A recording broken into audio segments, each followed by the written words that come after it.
বলতে বাংলাদেশের মানুষ সবসময়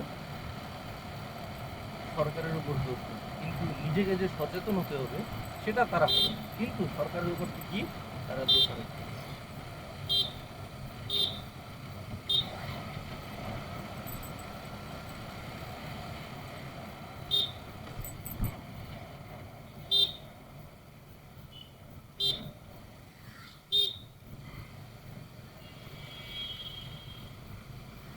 আর রানেশনকুল উপজেলার কথা বললাম, ওখানে মানুষ যেদিক সেদিক দিয়ে ঢুকে যায়। এবার পীরগঞ্জে আছে, পীরগঞ্জে কিন্তু সাইট পাওয়াটা খুবই মুশকিল।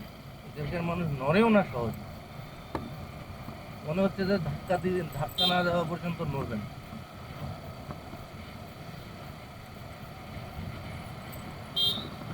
আর এই পীরগঞ্জে আপনারা যদি দেখেন, এক একজন মানুষ এক একজন বড় বড় নেতা, অর্থাৎ এখানে নেতার প্রভাব বেশি, অনেক নেতা।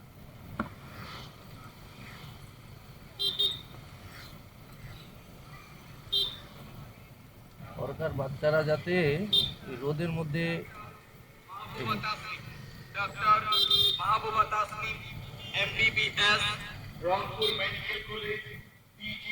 সরকার স্কুল প্রতিষ্ঠান বন্ধ দিয়েছে বা শিক্ষা প্রতিষ্ঠান বন্ধ করেছে, কারণটা হচ্ছে যাতে কোমলমতি শিশুরা বা কিশোররা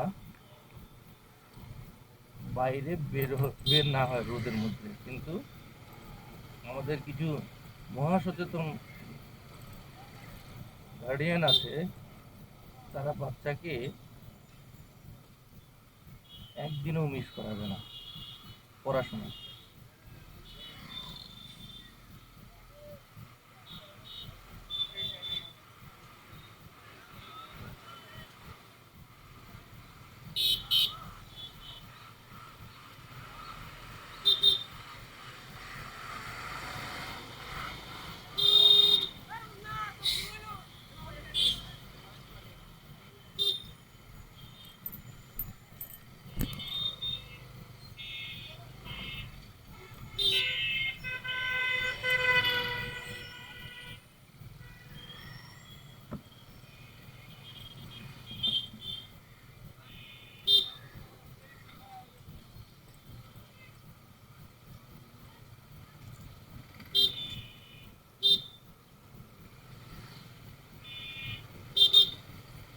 অনেকে আছে মনে হয় যে বাচ্চাকে শিশু শ্রেণীতেই ডক্টরেট বানাই ফেলো,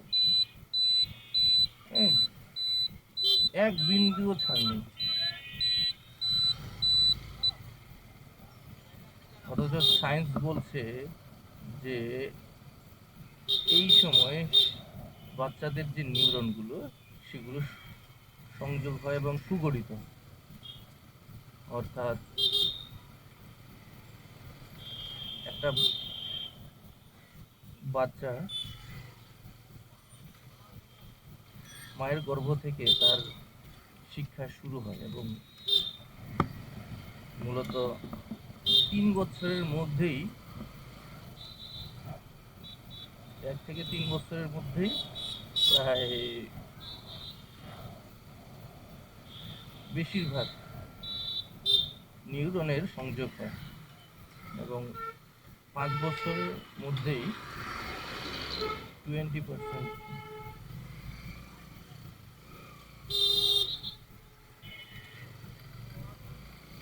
20% মস্তিষ্কের নিউরনগুলো সংযোজন হয় এবং পরে সুগঠিত হয়। 8 বছরের মধ্যে 100% সংযোগ হয় এবং সুগঠিত হয় ধীরে ধীরে। তো এই সময় বাচ্চাকে যদি খুব বেশি চাপ দেওয়া হয়, তাহলে কিন্তু বাচ্চার যে মস্তিষ্ক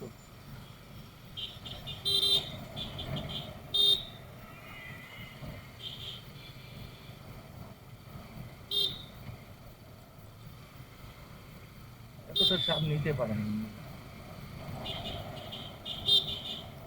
তখন বাচ্চার মধ্যে পড়াশোনার একটা ভীতি জন্মগ্রহণ করে। এবং আপনার বাচ্চা যদি পড়াশোনার প্রতি একটু ভীত হয়, অর্থাৎ পড়াশোনাকে সে যদি ভয় মনে করে, যেমন আপনারা নিশ্চয়ই একটা রোগকে খুবই পরিচিত সবার কাছে, জলাতঙ্ক। ঠিক এটাও কিন্তু একটা মারাত্মক আতঙ্ক। জলাতঙ্ক হইলে যেমন মানুষের সর্বশেষ পরিণতি মৃত্যু, অর্থাৎ বেশি দিন মানুষ বাঁচে না, খুব তাড়াতাড়ি মৃত্যু হয়। ঠিক তেমনি এই যে পরাতঙ্ক, এই পরাতঙ্কের পড়াশোনা আতঙ্কের ফলে বাচ্চাটা কিন্তু ভবিষ্যতে আর ভালো উন্নতি করতে পারবে না। কারণ তার মাথায় অলরেডি পড়াশোনাটা একটা রোগ হয়ে গেছে বা খুব ভয়ঙ্কর অবস্থা ধারণ করেছে, করতে হবে, এটা ওর মাথার মধ্যে খুবই একটা খারাপ প্রভাব পড়ে। তাই বাচ্চাদেরকে যত পারেন তার আনন্দের মধ্যে অল্প অল্প করে বাচ্চাকে শেখান। দেখবেন যে বাচ্চা, আপনার শিশু ভবিষ্যৎ সুন্দর হয়েছে। আপনারা যদি চাপ প্রয়োগ করেন তাহলে দেখবেন যে আপনার শিশুর ভবিষ্যৎ, হ্যাঁ অনেকের হয়তো বা সামনে নিবে, ঠিক হয়ে যাবে, কিন্তু বেশিরভাগ শিশুর ক্ষেত্রে কিন্তু এটা হবে না। বাচ্চাকে আনন্দের মাঝে ও যতটুকু শিখতে চায় ঠিক, আপনি যখন একটা বাচ্চাকে জোর করে পড়াবেন তখন সেটা কিন্তু তার জন্য ক্ষতি নয়, বরং সে আনন্দের মাঝে নিজে থেকে যতটুকু পড়বে সেটি তার জন্য উপকার। এই জন্য বাচ্চাকে চাপ দিবেন না। আরেকটা জিনিস, যে ক্লাস 6-7 পর্যন্ত হয়তো বা বাচ্চা একটু পড়াশোনায় অমনোযোগী হবে, এটা স্বাভাবিক ব্যাপার। কারণ পড়াশোনা আসলে ভালো লাগে এইরকম মানুষ খুঁজে পাওয়া, এরকম মানুষের সংখ্যা খুবই কম।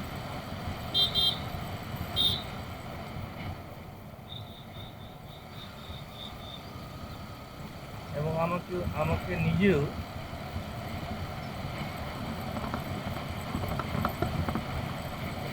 আমি নিজেও, সরি আমাকে না, আমি নিজেও পড়ালেখা করতে যেমন পছন্দ করতাম না, আমি আমার মতো করেই পড়তাম, যতটুকু পড়ার ইচ্ছা হয়।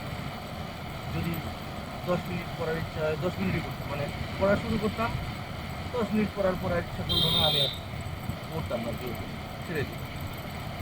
এর ফলে কী হতো, আমি যতটুকু পড়তাম সেটা আমার মস্তিষ্কে গেঁথে যেত এবং আমি এটা ভালো আউটপুট দিতে পারতাম।